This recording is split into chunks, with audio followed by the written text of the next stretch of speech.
Coming up next on Tech News Today, a report shows Google is actually promoting its products over others quite a lot in its search results. Also, NHTSA released its report of the fatal Tesla crash from last May. Netflix reinvented itself around original content, and it seems to be working. Carrie Davis from Engadget shows us how the future is now, and you too can animate your selfie. All that and more coming up next on Tech News Today. This is Twit. Bandwidth for Tech News Today is provided by CacheFly at CACHEFLY.com. Hi, this is Leo Laporte, and once again, time for Twit's audience survey. We'd really like to hear from you. It's only going to take a couple of minutes, really. That's all.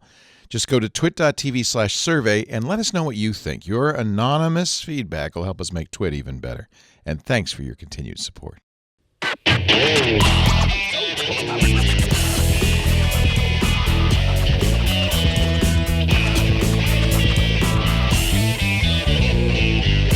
This is Tech News Today, episode 1687, recorded Thursday, January 19th, 2017.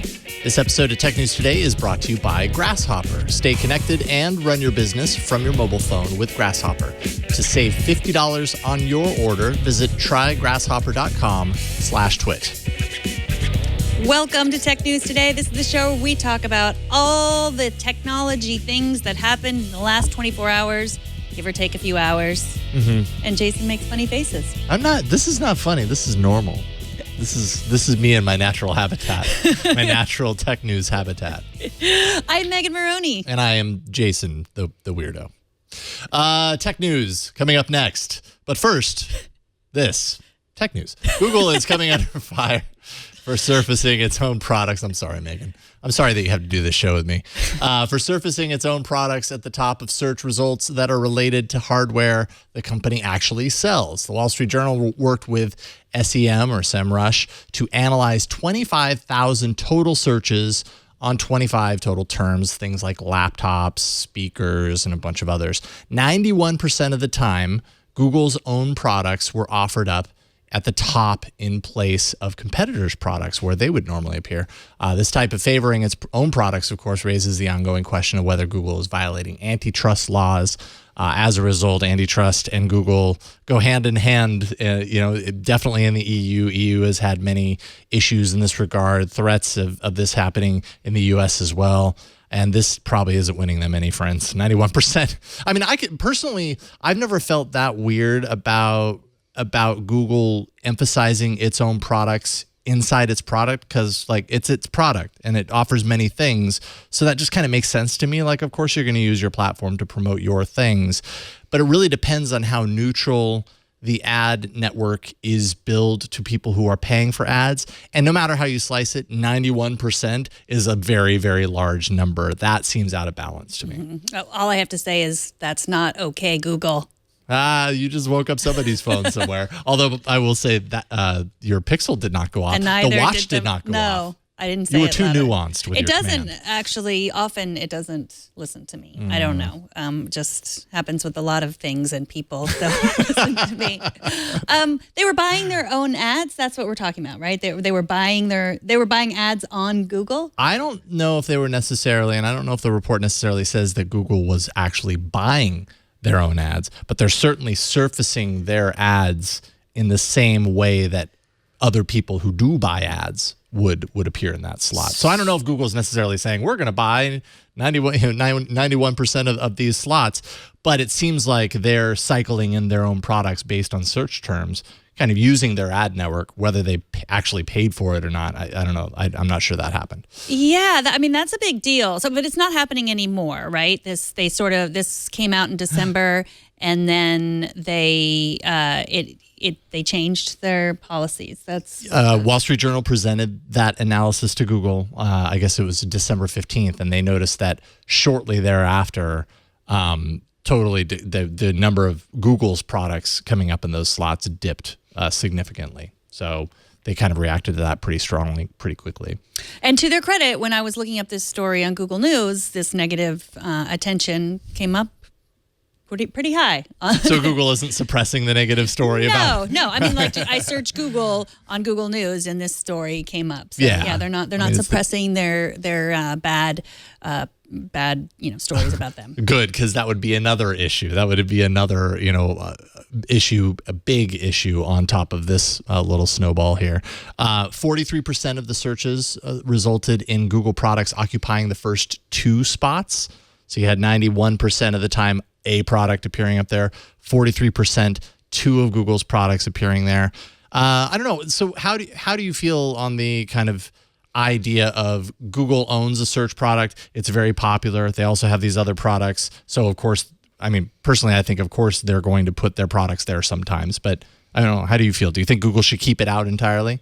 Leave it to competitors? No, I don't. But I think they should have to pay for their own ad space, just like they make everyone else pay. Pay themselves? Mm-hmm. Yes, I do think that.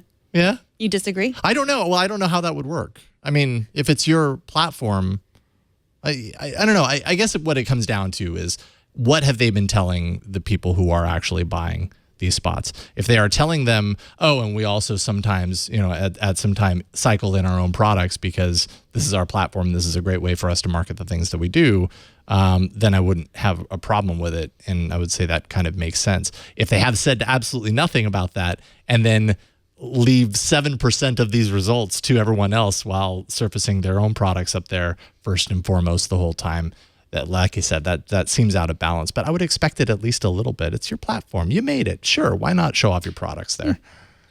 Yeah.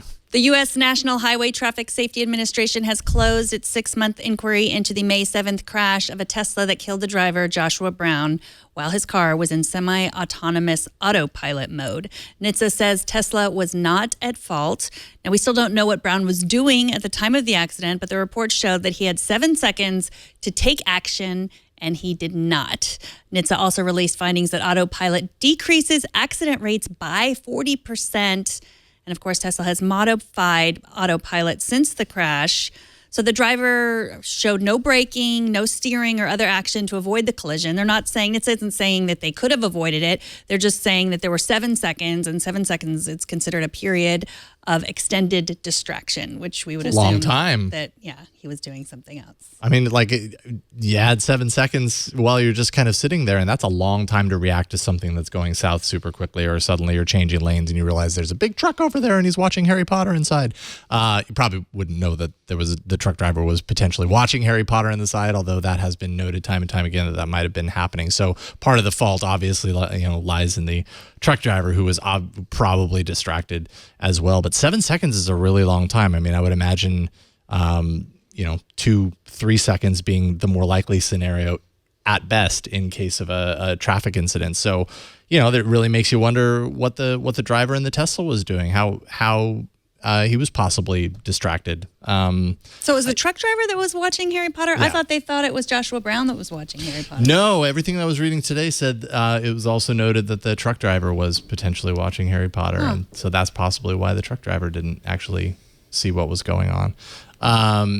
Yeah, I mean, and also it kind of, for me, it comes back around to this whole autopilot terminology thing. Maybe it's not as big a deal as I feel like it is, but Tesla can do all it wants when you start the feature and it warns you, this is what you use it for. Don't do it like this. Great, let's continue on and you can use the feature now. But calling it autopilot and reinforcing that every time you see that and everything, I just personally think that it sets an example. It sets an idea about what the feature actually is. And I think you end up in a scenario where people use the feature and do the things they don't think they're allowed to do when they're actually driving. Like, I don't know, looking at an iPhone that's in their hand for 7 seconds.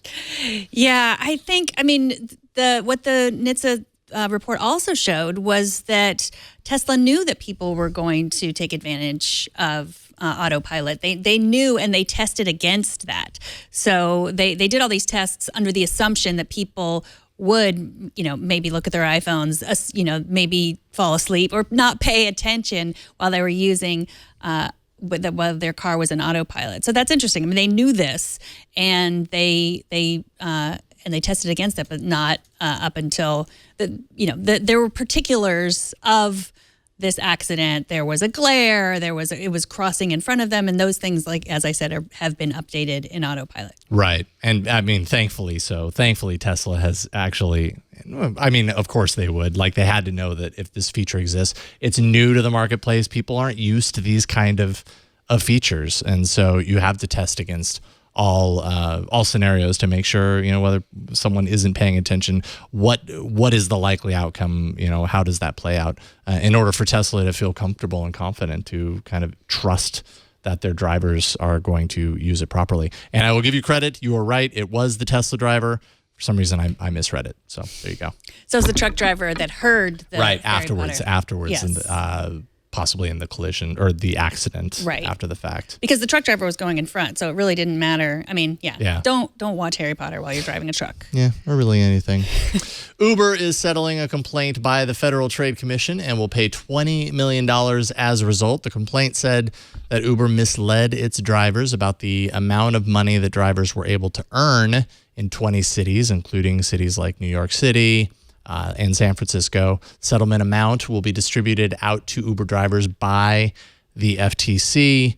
And also part of this complaint was that Uber was promising drivers competitive leasing terms.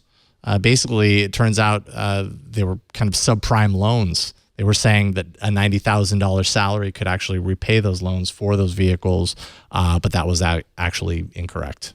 Yeah, that was not nice of them. That was not okay, Uber. So. Not okay, Uber. They didn't even admit to any of these allegations. Yeah. That's the thing. They just paid.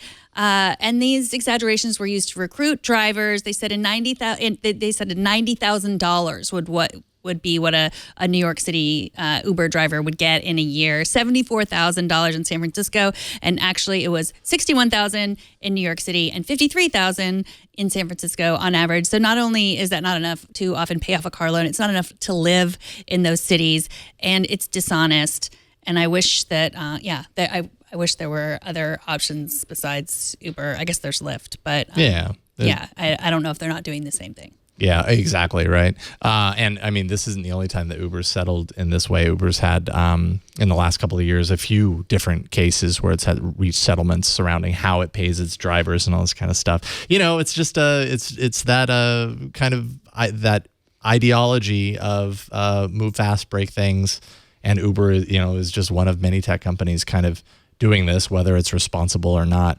Uber, like you said, is not admitting wrongdoing necessarily, it's just doing the settlement.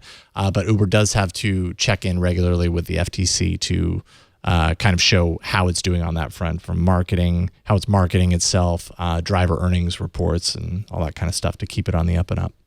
Yeah, I think that Uber's move that fast and break things is treat their drivers like garbage, because soon there will be no drivers. Mm-hmm. And I think that's drive actually fast and break drivers' wallets. Or not quite as much of a ring to it, but that's basically it. Yeah. Netflix announced Q4 earnings, and they are crushing it. Subscriber growth appears unstoppable with the addition of 7.05 million new customers in this quarter alone, while Business Insider points out that the company is currently experiencing a free cash flow deficit. And that's not good. That's because they're creating and producing so much of their own original content, like Stranger Things, which is cheaper, but only in the long run. So this was something I didn't know. Stranger Things is totally original produced, whereas something like Orange is the New Black is original programming, but it's licensed. Mm-hmm. So they're paying less now, but then, they're not making as much in the long run. So Netflix says we're fine. Everybody has a Netflix account, and their stock is going bonkers. Yeah, I mean, Netflix has really turned this. I mean, really, what Netflix has done is reinvented itself to a large degree, because the complaint about Netflix for so long has been about how their catalog is so weak. When it comes to these movies and TV shows that we that we get out of a DVD service, let's say, which is pretty much everything, and then you go on the streaming service and it's super duper limited.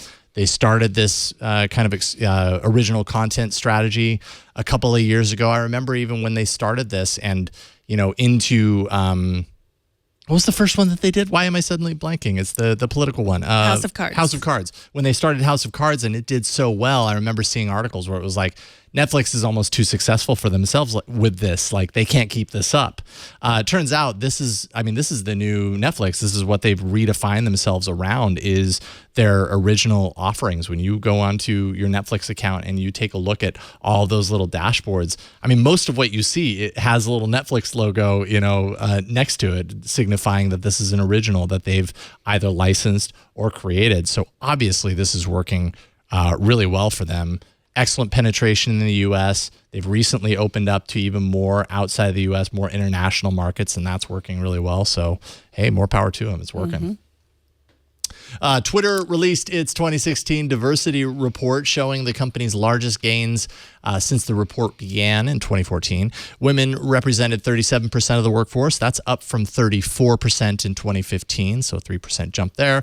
And African Americans jumped from 2 to 3% in that time. Twitter also set its goals for 2017, which include a new goal aimed at focusing on increasing the hiring of underrepresented minorities in non-technical positions as well. But it seems like everybody's kind of looking at this report and going, good on Twitter. I mean, ultimately the numbers aren't amazing at their current point by any stretch, but I mean, when you go back even a year before, the 2015 report was really bad, right? Like, it saw losses for African Americans that offset gains that were made for women and Hispanics. So it was just like trading spaces, essentially. Now it seems like what Twitter is doing is promoting positive growth all around. Slow and steady, but improvements nonetheless, especially compared to a lot of the others in the industry. Yeah, I mean, it's a glass half empty, glass half full situation. Right. I mean, some people are saying, good on you. You've made improvements over last year. A lot of other people are saying Twitter is mostly still white and Asian, whereas Twitter users are much more diverse. And how are you serving them? And could that be the problem? Maybe you had some very small goals and you reached them. So, right. It's like they set goals that they knew they could reach instead of setting high goals to get the praise then. It's like they set low, and realistically, they kind of passed them in some ways. So therefore, people are kind of applauding. At least they held themselves to their standard. Was their initial standard good enough? I think that's really, depends on the person. But they do say that women hold 30% of leadership roles now. That's up from 22%. They had a goal of 25. So, that's a pretty significant uptick there. Yeah, I mean, if women are your diversity, which I think that that's thinking small, I think. Right. Yeah. Yep. That's a really good point. Up next, Carrie Davis from Engadget is up to something. She's up to something. What is she up to? We're going to chat with her about that. But first, let's take a minute to thank Grasshopper. They're the sponsor of this episode. Grasshopper is a virtual phone system that's designed for entrepreneurs. Grasshopper works just like a traditional phone system, but requires no hardware purchase because you already have that hardware purchase. It's your phone. With their iOS and Android app, callers can reach you wherever you are on your mobile phone that you already have. Grasshopper allows you to keep your existing number so you can maintain your brand. When you make a call, your client is going to see your Grasshopper caller ID instead of your personal phone number, even though you're calling from the same phone. Simply select a toll-free or local number. You record a custom greeting, add multiple extensions for your business, and you're off to the races. Toll-free numbers are, as you know, they're awesome for marketing. They're awesome for business. Make your business sound even more professional, so you can set that all up and have it working with Grasshopper. Set up department and employee extensions with custom call forwarding to any phone in the world. You can also get voicemails emailed to you as audio attachments if you prefer to manage them that way. You can also send and receive SMS and text messages from your business number. Join the over 250,000 Grasshopper customers today. Plans start at just $12 per month. You have a 30-day money-back guarantee, so you can turn your smartphone into a business line with Grasshopper. To save $50 on your order, go to trygrasshopper.com/twit. That's trygrasshopper.com/twit. And we thank Grasshopper for their support of Tech News Today. Robots, they're taking care of our kids, they're delivering our food, they're even driving our cars. How did we get here, and where are we going next? One person who is making it her mission to answer these questions is Carrie Davis from Engadget. Welcome back to the show, Carrie. Hi, Megan. Great to be here. Thank you.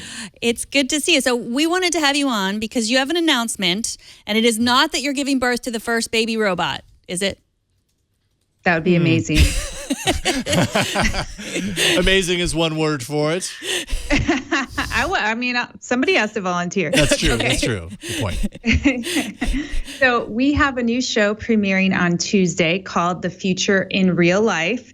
And it's all about sort of taking these big picture things that we've all dreamed about for so long, like the Jetsons, having a Rosie, self-driving cars, all of these things. And we're putting it together in a show that breaks these things down, the history, where we've been, where we're going. And so the first episode goes up on Tuesday, and it's all about self-driving cars. That's our teaser for everything, the episodes we've shot so far. I've gotten to do some really fun stuff, really fun. What's the most fun thing that you've seen or person that you've talked to? Oh, man, challenge. I really enjoyed talking to, getting to see a robot in the lab, a little robot for the home. But what I got to do at CES is in the first episode, and that was also amazing. I rode in a self-driving car on the freeway. The thing took us, there it is, Delphi's car, took us on the freeway, and sort of, it was all the machine. It was all autonomous robot driving. And what was funny is that I had to laugh because I definitely felt like, yes, of course, it's a big deal. It's exciting to get to do that. On the other hand, it was sort of routine and like blah. And at the end, I had to think like, oh my God, snap out of it. That was cool. People don't get to do that. But it really did feel kind of so reliable with a few little kind of like over correcting on the braking. For the most part, it felt so reliable. It almost wasn't a big deal. Yeah, that's what we've heard from a few folks that we've had on that have ridden in these kind of fully self-driving vehicles, is that it either, for the most part, it's a pretty smooth ride, but it might be like overly cautious on taking off and stopping. Like it might wait a second or two longer before it decides, okay, I'm going to go now. It's safe to go. Exactly. Yeah, that's what it was like for me too. It was funny. So this was this merge we had where it has to be able to see that it's a yield sign and what, just kind of like scissor on in, like right when there's a free space. And I was all nervous for it. And they were like, oh, this is a really hard thing to do. And I was like, oh God, okay, I was prepped. And then we did it and it was fine. It was fine. I was like, and that was pretty much driving in a self-driving car. I really am happy that you're tackling this area because again and again, I keep seeing these things that seem so futuristic and then suddenly they're here. And, we do feel like we're just used to, reporting these stories every day. And look what's going to happen by the end of 2016. And suddenly it's 2017. And there really are these little robots that are going to be delivering food to our doors through DoorDash. And it looks like from the teaser, you got to talk to someone about those little robots. How do they work?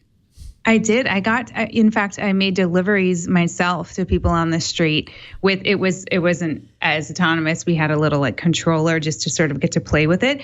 But yeah, that was super fun. So that company, you probably saw this week, they just announced that they are teaming with DoorDash and Seamless for deliveries in a few cities. It's really cute. And that's what they're really focusing on. The big thing in all of this autonomy is getting humans to accept them and not be frightened of them or scared of them.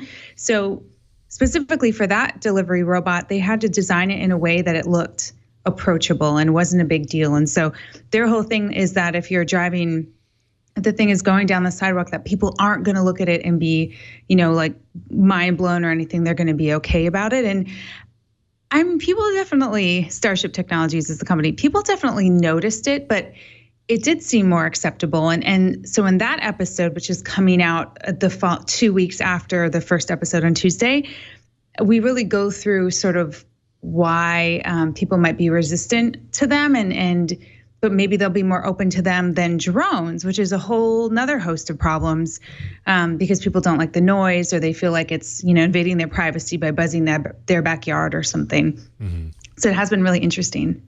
Do these little delivery robots have cameras in them? Okay, so they do have cameras in that, and that's how they drive, right? They should be able to detect any obstacles in their path. They know the route they're supposed to take to go to somebody's home. And then they're supposed to, but it also relies on you having the app on your phone, because when you go outside to open the thing, the app is supposed to say, okay, I'm right here. And then that's how you can unlock it. And so then only then can you unlock it, open it up, get your thing. Yeah, that's their promo video.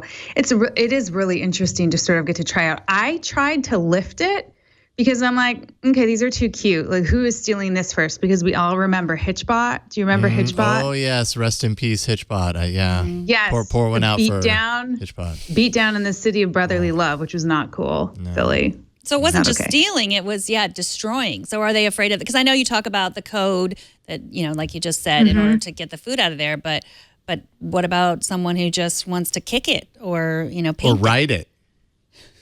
Or what? Ride it. it. Like a pony. Yeah, like, someone's going to do that. I mean, come on, somebody's going to try that.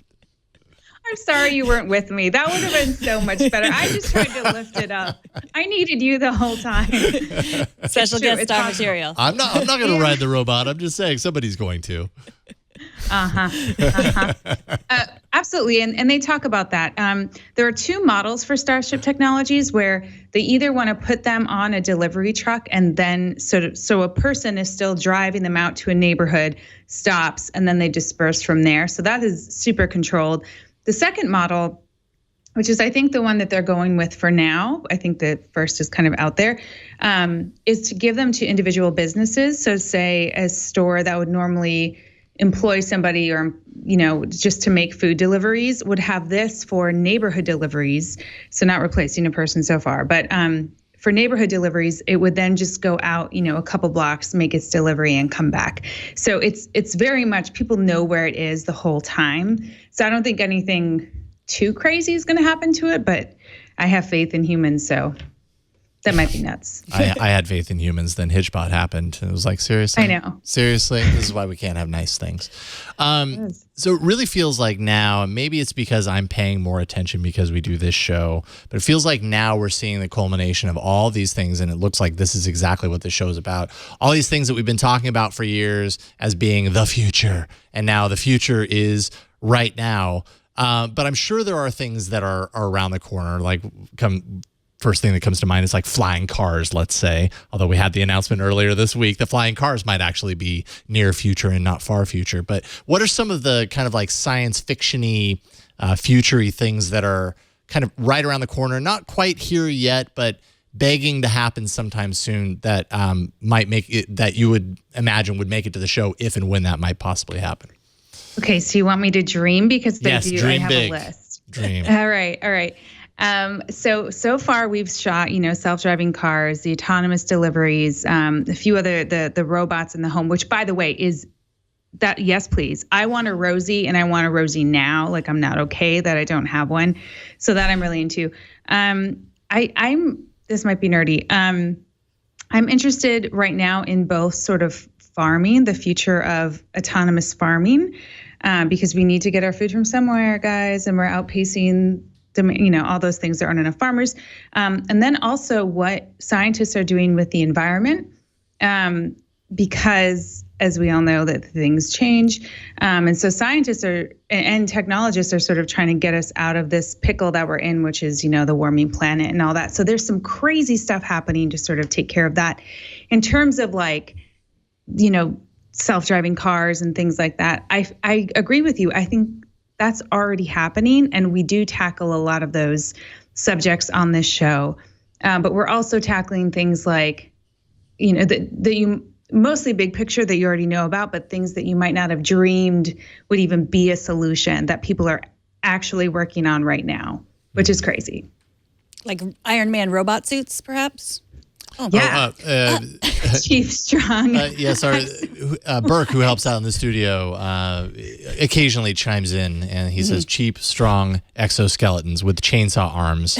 I think that's right around the corner. Like that's next, probably. We're going to do that episode just for him. Okay, just for Burke. Burke gives a thumbs up. So, Carrie, how can people watch this show? Yeah, so starting on Tuesday, it'll be on the Engadget website, and pretty much everywhere else you follow Engadget, it'll be right there center 9 a.m. Eastern time on Tuesday. And then a new episode goes up every 2 weeks instead of every week, because we're really trying to do a deeper dive on this sort of thing. So that takes some time. For sure. And then where else? Oh, yeah. YouTube, Facebook, all the things. It'll be there. Excellent. All right. Carrie Davis from Engadget. She is Ms. Carrie D on Twitter. Thank you so much for coming on. Absolutely. Nice to see you guys. Nice to see Take you care. too, Carrie. Congratulations on the new show. Thanks. All right. Have a good night. Yesterday, we asked for your opinion on whether device makers like Apple should implement technology to deactivate the ability to use your phone while you're driving. Renard wrote in to say, you all are speaking about phone use in cars. Drivers versus passengers does also address cabs and ride sharing, but your ideas don't help. One thing that you didn't talk about is cities and people that use public transportation as their main transportation. Cities like Chicago and most notably New York City. In European cities like Paris, you can be moving at a high rate of speed without driving. My primary transportation is buses and trains. I would be highly upset if I couldn't use my phone if I was using a bus or a train. Some would say that about those people that know they're going to primarily use a car. Then you still have people that use commuter trains and drive to their trains. It isn't so simple. The gentleman bringing the lawsuit against Apple is upset due to his loss. But for years, we have seen commercials talking about don't text and drive. There generally isn't a tech device for drunk driving, although there is a breathalyzer that can be put in cars. It isn't generally used until you've been caught and convicted multiple times of DUI. I just think education and laws are more important. Putting it just on Apple is almost naive. And that's actually a point that I thought about yesterday that I meant to say is it's kind of unfortunate that this is just targeted at Apple. I understand why, because Apple is a big target and, very specific to this case. But I mean, it isn't just Apple and iPhones that, encounter this issue. It's just kind of in general, the use of smart devices while you're driving. Mm-hmm. So. Yeah, I mean, it's in general. When I also posted a poll on Twitter, and I got lots of feedback. A lot of people saying, like, should McDonald's have to say that their food is bad for you? Mm-hmm. It's that fluoride in the water type thing. Like, Right. do we want the government? Do we want someone else to control our bad behavior, or and that gets down to like politics, Right. and personal choice and free will, and so it's an interesting discussion to have, I think. And I think it's interesting that this person is bringing this lawsuit because he's not asking for money. He's not, it's not a frivolous lawsuit. He's just saying, they have this technology. There was a patent. Why don't they use it? So, and there were lots of suggestions of, location technology. Our cell phone knows where we are. How about connecting it to Bluetooth? That sort of thing. All these solutions are really interesting. Yeah, Mark actually writes about the Bluetooth. He says, how about the phone that's currently paired via Bluetooth? It gets locked while driving. Most likely passengers' phones wouldn't be paired to the driver's car. Only the driver's phone would be. Smart and simple, but it only works for newer cars that have Bluetooth integration into the audio system or a Bluetooth visor mount. It's also easy for iOS or Android to implement. I think you also kind of run into similar issues there because it's not always the driver's phone that is connected to Bluetooth. It could also be a passenger. I don't think there's one easy solution for this that doesn't make life difficult for the passenger. The situations are too similar. Which is weird because they're in the easy eyes of solutions technology. for every other problem. I know.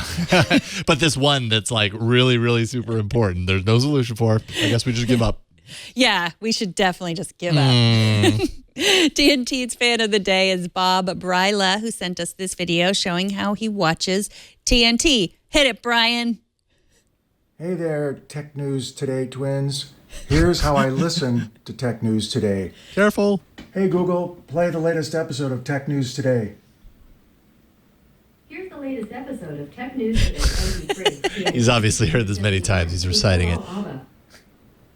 Coming up next on Tech News Today. Hey Google, pause. And if I watch it, of course, I watch it over there. Hey! Rock on. Nice flexible setup there. I like it. And it's weird because he knew that we actually are twins. Yeah, how did he know that? It's so weird. We were trying to keep that a secret. See? I look just like a Yeah, Skype there we machine. Oh, no, Brian. You didn't just... Oh, man. Yeah, see? There we go. Kind of. Yeah, whatever. Show us how you watch or listen to TNT. Record a video. Take a picture of yourself or your setup. I love the videos. Whether you're listening, watching, whatever. Google Plus, Twitter, Facebook. Use the hashtag #HowIWatchTNT, and we will find it.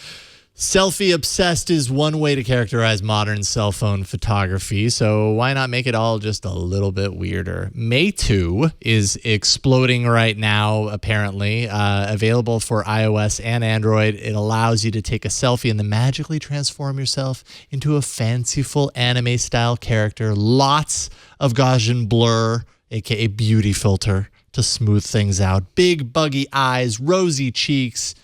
I unfortunately downloaded and then Fortunately, I'm not sure. For us, there are a lot of people that are complaining about this because the permissions list is pretty sizable for this, both on Android and iOS. Yeah, I mean this was an interesting switch experience. Well, first of all, we should show the picture because I mean I don't care if we're being tracked by people in China or Russia or anywhere. It's totally worth this photo of Jason. No, not the video.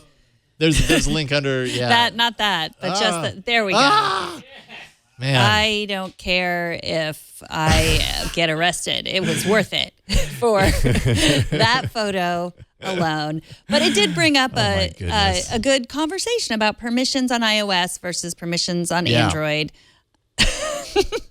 I also downloaded it just to see see what it asked for my phone number. That was weird. It asked for permission to your phone and contacts, which you can deny, and you did deny. Yes. So it didn't give that access for that. And then it crashed.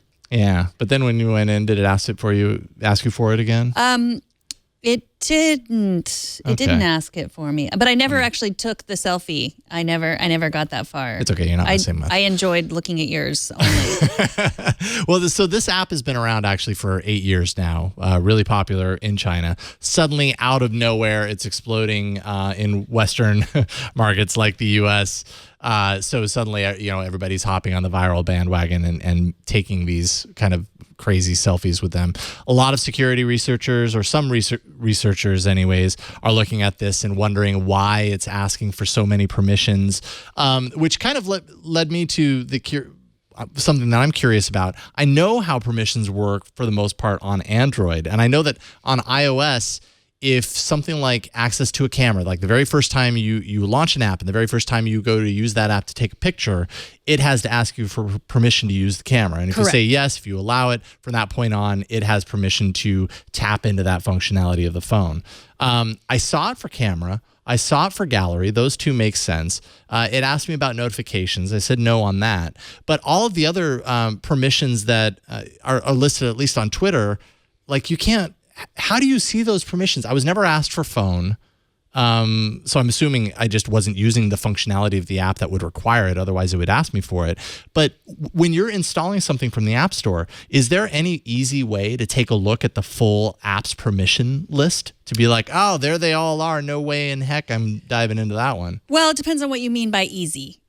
There are definitely it should be easy if it's about permissions and that's important. There are definitely ways to see permissions by individual. So you can go into the camera, you can go into security and privacy settings and see all the apps that have permission to your camera. You can see all the apps that have permission to your microphone. You can see, and then you can turn them off, and then you'll lose functionality from the app. There's the permissions on iOS are a little bit more locked down, I think. Like there are certainly things that, especially about like when you're using the app. So there's not a whole bunch of options that you have. It's like, and so some apps always have to be on whenever you're using them because iOS doesn't have that extra, like only, it's tracking me only when I'm using the app, that sort of thing. So that's a little bit different. But yeah, I don't know. I mean, when we read about these complaints about security, a lot of people were saying all these permissions are just being asked for on Android phones. But then when you read Jonathan Zdarsky's complaint about Me Too, he says he looked into the code that's running on iOS, and it's also asking you particular things that he thought it was strange that they were asking. Mostly ad tracking, marketing types of things, not putting you on some list somewhere, which I said and will agree that I am okay being on that list because I got to see that picture, which is beautiful. That's the price. That's the privacy trade-off, Dang it. and I'll take it. Yeah, I mean, it is an interesting discussion in the sense, especially with hashtag #TwitSwitch, because with Android, no matter what, you can go into settings, and for every app, there is a special permissions page. And when you go in there for all of the things that app requests permission for, you can deactivate it, even if it possibly breaks a component of the app as a result of it not working. Because there are some apps that, just like major parts of its functionality aren't going to work if you don't give it access to your location, let's say, or whatever. But you can still choose to do that on Android if that kind of part of your security and privacy is so important to you that you don't want to give that app access to that. So that really seems like one big difference between the two, because with iOS, you're, as far as I can tell anyways, and maybe I need to jump into the settings and play around with it a little bit more, but it seems like you're a little more limited from there. It's kind of, in some ways, you have to kind of take it or leave it. Well, you can turn them off of them per app. Okay. But like I said, they're they might be in the apps as well. They're definitely in settings and permissions, and then they're by what you're doing. So they're by action, by camera, by microphone, that sort of thing. Okay. So you can turn them off, and they will break the functionality. You can turn them off even if it breaks the functionality. It'll ask you again, and then it'll tell you can't use it. Yeah, I think what I was looking for when I installed it in the App Store was some sort of pop-up screen that says, these are the because this is what you get on Android. These are the things that this app wants to request of access to your phone. That way, before you ever even install it, like, wow, that's a really big list. Like, why do I even want to install this and even bring it into my my phone? Right. So you can make that decision after or before you even install it. Right. Yeah. Anyways, interesting stuff. So install at your own risk, I suppose. I think really when it boils down to it, it seems to be ad tracking. And yes, ad tracking is insidious. Oh, sorry, Brian. I didn't realize you were doing that. Ad tracking is a thing that exists, and not many people enjoy what it is, but it exists nonetheless. And I think this is just kind of doing it too. So if that bothers you, don't install it, and don't make this filter of your face, because no one needs to see it ever again. You're out tomorrow and for the next few days. Yes, I'll be back on Wednesday. I'm going to D.C., and D.C. is one of the places where they're testing that little autonomous robot that will deliver food. So I'm hoping when I'm hoping I'm marching, you can't bring to the Women's March, you can't bring big bags. So you can bring robots. I probably can't. I can't carry around snacks, so I'm hoping it'll deliver snacks, but I'm thinking probably not. Little robot carting through going, popcorn, get your popcorn. I believe the Department of Homeland Security would probably look down on that robot. Yeah, for now. I'm thinking that probably wouldn't be okay. That wouldn't fly. Yes. Well, have a good time. I will, and I'll be on DC. social media. And if you disagree with my politics, that's okay. You might want to mute me for a couple of days if you want, or not. Good to listen to people you disagree with every once in a while. We can all be friends. In your place tomorrow will be Sam Miskovich from Ars Technica doing his best Megan Maroney impression. He doesn't know this yet. He will soon. TNT records live every Monday through Friday at 4 p.m. Pacific, 7 p.m. Eastern, midnight. UTC at twit.tv/live. You can be part of the show by emailing tnt@twit.tv. You can leave us a short voicemail at 260-TNT-SHOW. You can find us on Twitter. We're at Tech News Today TV. And my friends, the Twit fans, we want to hear from you. Please take our new audience survey. It should only take about 2 minutes to finish, and it will help us get a general idea of who you are, and that way we can provide better programming. It helps us pick our advertisers that we think that you might be interested in. And I know that you take privacy very seriously, and we promise always to protect that. We don't identify you in any way in this survey. So if you want to say bad things, we're not going to tweet at you about those things because we won't know who you are. Head over to twit.tv/survey now. You can find all the ways also at twit.tv to subscribe to our show. You can do that at twit.tv/TNT. And if you want to tweet at me, I'm at Megan Maroney. And I'm at Jason Howell on Twitter. Thanks, as always, to our technical director, Brian Burnett, for those shocking overlays of things that I created. So really, I have myself to blame. Burke for helping out here in the studio. Kevin for editing. And thanks to you for talking tech with us today. We'll see you all tomorrow, but not Megan. Have fun, though.